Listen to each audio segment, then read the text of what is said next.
Hey, good afternoon, everybody. Good afternoon to all our 12th Monarchs out there in Monarch Nation, coming off a 42-35 loss at UTEP. That puts our record at 3-4, 1-3 in Conference USA. The story of this game was falling behind 21-7 at halftime. We didn't have momentum in the first half, and when you do that, particularly when you're on the road in a league game, it makes it very difficult to come back. Our inability on third and fourth down in the first half really hurt us offensively. We were 1 for 5 on third down and 0 for 1 on fourth down, and then we couldn't get stops on third down defensively. UTEP was 5 for 7 on third down in the first half. They ended up running 39 plays. We only ran 23 plays on offense, and when you do that, it makes it very difficult to make up points when you fall behind like we did. I felt like the key drive in this game was when the score was 28-28. In the fourth quarter, UTEP had the ball on their own 9-yard line. We had them third down and 10 on that play, and it appeared like we had the quarterback. We were about to get him sacked. He got out, took off on a 14-yard run for a first down, and that led to a 16-play, 91-yard drive that chewed up 10 minutes of the clock, and they took the lead 35-28. So the game went from 13 and a half minutes down to 3.5 minutes after that drive when they took the lead 35-28. And what has plagued us, third down, they converted on 3rd and 10 twice on that drive. They also converted a 3rd and 3 and a 3rd and 1 in that situation. They were 4 for 4 on third down, and what proved out to be the key drive of the game. Special teams, the punt block unit led to 14 points for us in this game. We had the initial block, a really good scheme that Coach Burden had. The players executed perfectly. We got Eric Lewis freed up. He blocked the punt.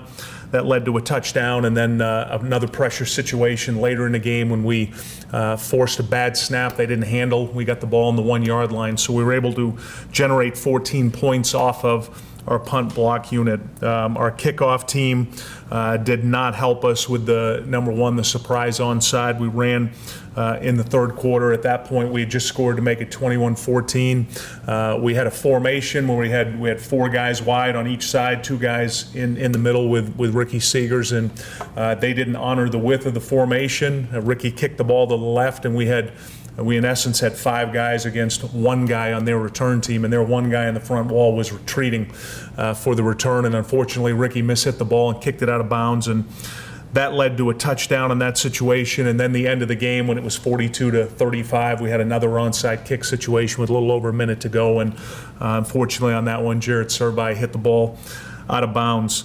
Defensively, we knew going into this we had to control their run game. Nobody this season had stopped their run game, but we knew we had to control it, and we did not do that. They were averaging 216 yards a game coming into it. They ran the ball for 334 yards in this game. Their offensive line, tight end, and fullback really controlled the line of scrimmage. We just did not do a good job maintaining our gaps. They were bigger than we were, and they pushed us out of gaps, and we just didn't do a very good job with our gap integrity. And really the story for us on defense was the fact they were 10 for 16 overall in the game on third down, and that led to them controlling the ball. They had 78 plays in this game. They had 12 drives and they scored on 6 of them, and we only had 2 3-and-outs in this game, and that's contributed to our inability right now to get off the field on third down. Offensively, got off to a very poor start in this game. Our first 2 drives we were 3-and-out. Our first drive was minus 4 yards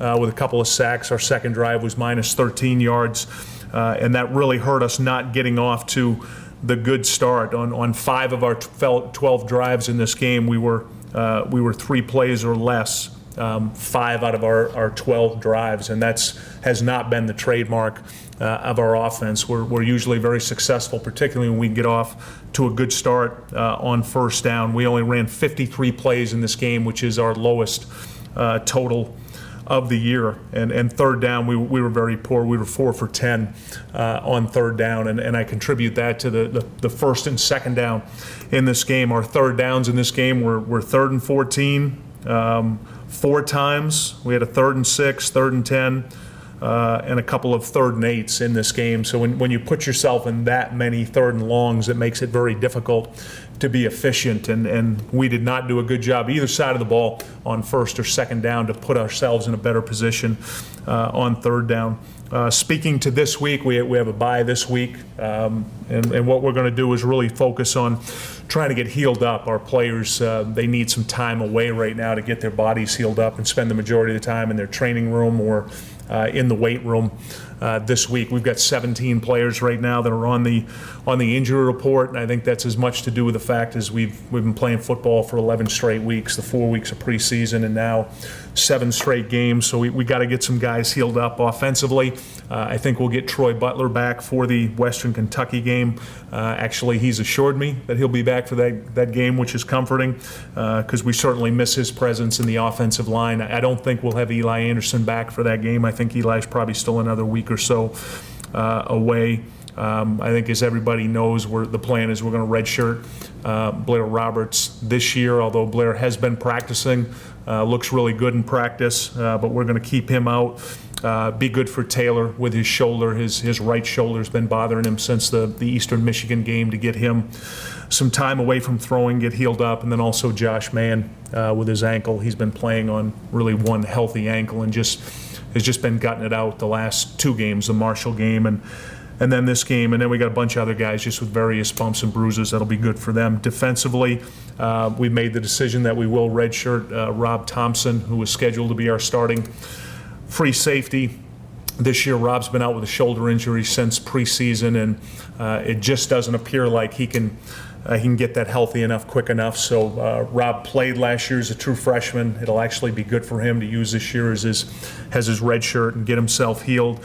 Scott Wiggins, Chris Smith, and Jai Franklin all missed the UTEP game, which hurt us in the defensive line with our depth and the rotation.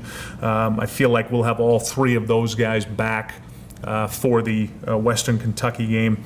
Andre Simmons also missed the UTEP game, but I feel like Andre will be back. And then we need to get DJ Simon and Martez Simpson healed up. Martez Simpson hyperextended his elbow in this game. He left and did not play for the majority of the 3rd and 4th quarter with that hyperextended elbow, but hopefully he'll get healed up enough for next week. And then Ricky Seegers will MRI his right knee that had been bothering him and see what happens with that. But we'll get that diagnosis this week. The biggest thing we need to do as a team is get healed up. Need to get them back mentally and emotionally. They're all pretty down coming off this one right here, and that happens, particularly when you lose a tough game, or like we have at this point. We've lost 3 games in a row. You know, their psyche's affected a little bit, as is the rest of the staff. So I've got to do a good job this week and then leading into next week, getting everybody back and in the right frame of mind and getting them healed up, and that'll be the goal.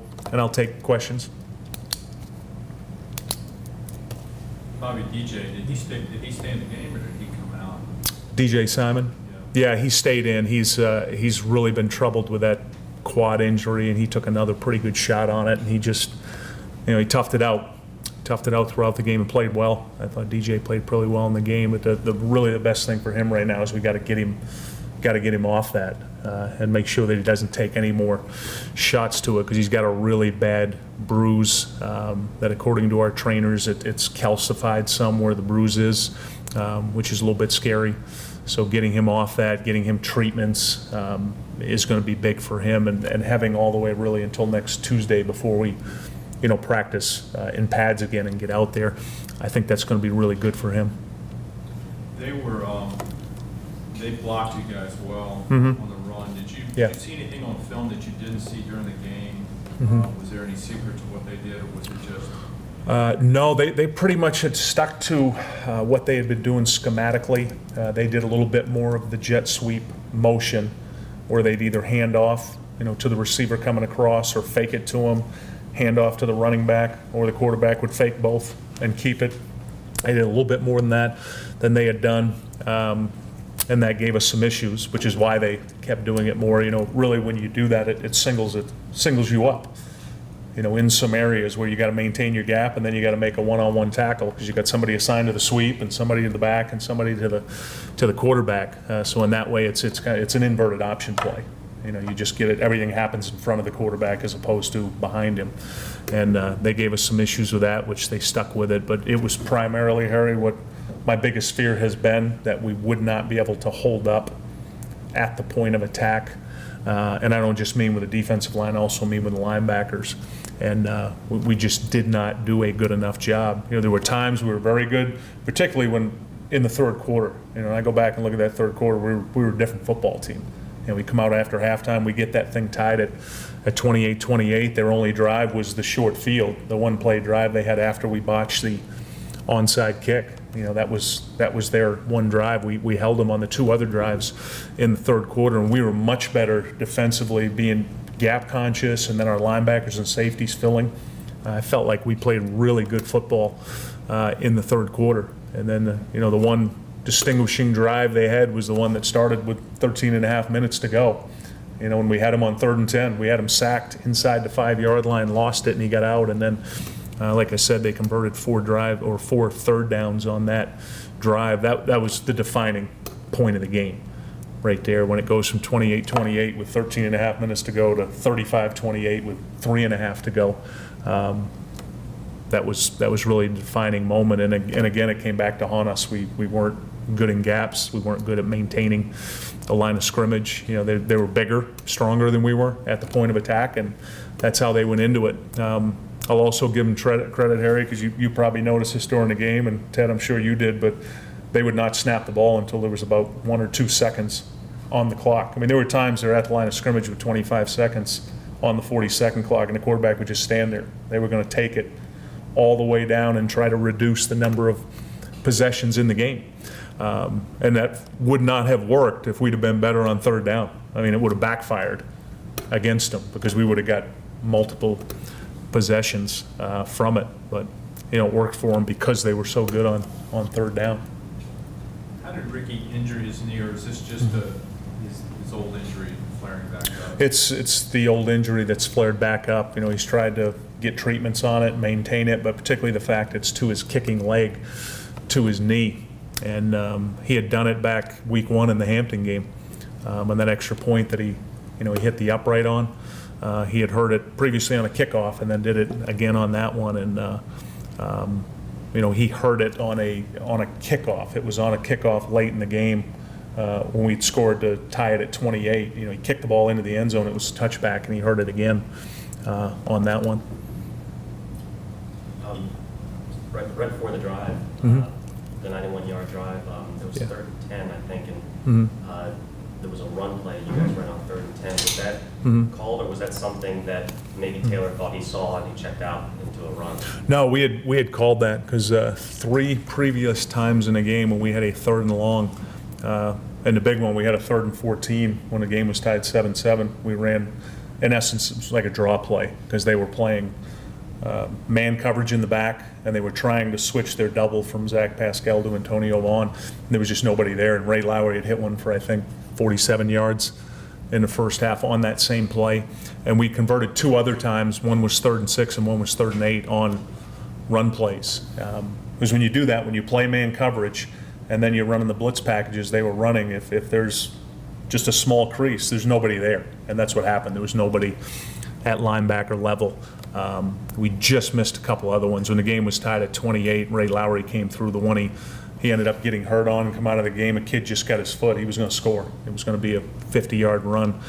He got the wind knocked out of him on that play. But that same play was, and when you get a lot of blitz, it's a hit or miss. You know, you're either going to hit one for 40 like he did, or Gerard Johnson hit one for 11 or 12. Ray came back and hit another one, or you're not going to get it on that one. I think to your point, it was 3rd and 8 or 3rd and 10, and we might have got 4 or 5 on it on that play. Yeah, that was a close one. Is Ray Lowry your starting tailback now, or have you made a decision?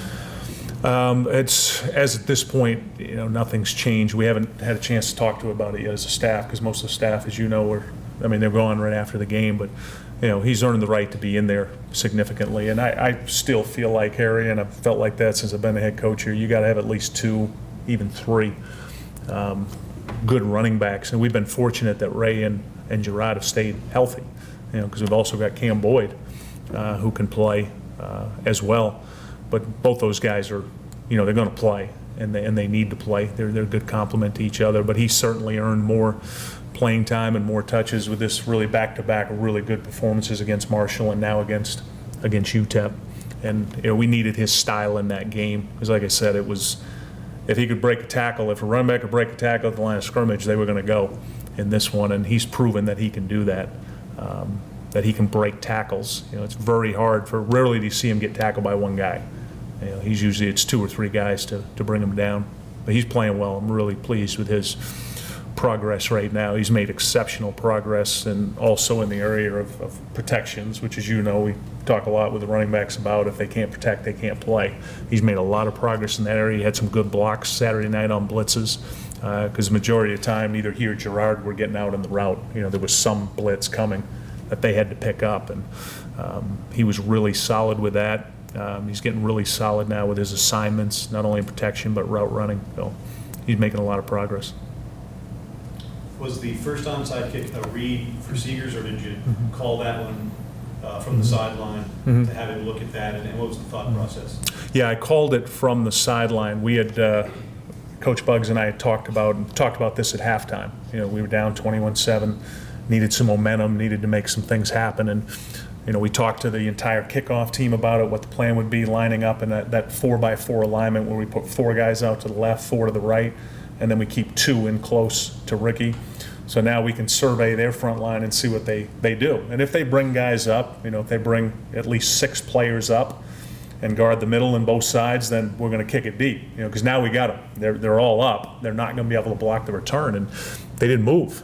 They didn't honor it. Particularly, Ted, they kept their 2 guard. They had a 4-man front. They kept their 2 guards inside to defend the middle bunt, which they had seen us do against NC State. But they didn't adjust outside. They had 1 guy on either side. So we could have called it to the right or to the left. Ricky's more comfortable to the left, which is why we went that way with it. And when he initially approached the ball and kicked it, Ted, that 1 guy they had in their right side to our left side was retreating. He was going back to get set for the return. So we had 15 yards of open space, and he only kicked the ball about 6 or 7 yards. It went out of bounds at about 7 yards. If he just kicks it 3 yards more, we had 5 guys running to that spot. 2 that are assigned to block, and there was only 1 guy to block. So we had a 2-on-1 block, and then we had 3 to recover. So it was wide open. He just unfortunately mishit it. And when you do those type of things, it's a risk reward. It's a risk that you're going to steal a possession and get the ball, and that's the reward to get that. And the risk, obviously, is you not only lose the ball, you lose field position and momentum. And that's hurt us. We haven't been able to. We've done that 3 times now this year. The NC State one that he had at the bottom of the pile, and he lost it. And then the one against Eastern Michigan where we kicked it to the right side, or not Eastern Michigan. I'm sorry, Middle Tennessee. When we were down late, we were down 38-28. So we needed to get the ball back, and he hit it, and it went right to the guy, and then this one. So we're certainly not having the success with that we've enjoyed in the past. That's something that Jared Brown, quite frankly, was very good at. You always knew you were going to get at least an opportunity to get the ball because of the way he'd kick it. And Ricky has not had success with it at this point. We're going to give Jarrett Servie an opportunity now because that's really based on his injury and the fact he hasn't performed well at that. Jarrett's going to get an opportunity to compete for at least that portion of the job. The one thing Ricky has done well is when he kicks the ball deep, it's into the end zone. Jarrett doesn't have the leg he does now, but for those opportunities at the end of the game, specifically when you need to get that onside kick, when you line up in a must onside and have to do it, Jared will get an opportunity to compete for that. Any other questions for Coach? All right, thank you all for coming. Enjoy your bye week, 12th Monarchs, and I hope you get healed up like we need to get healed up.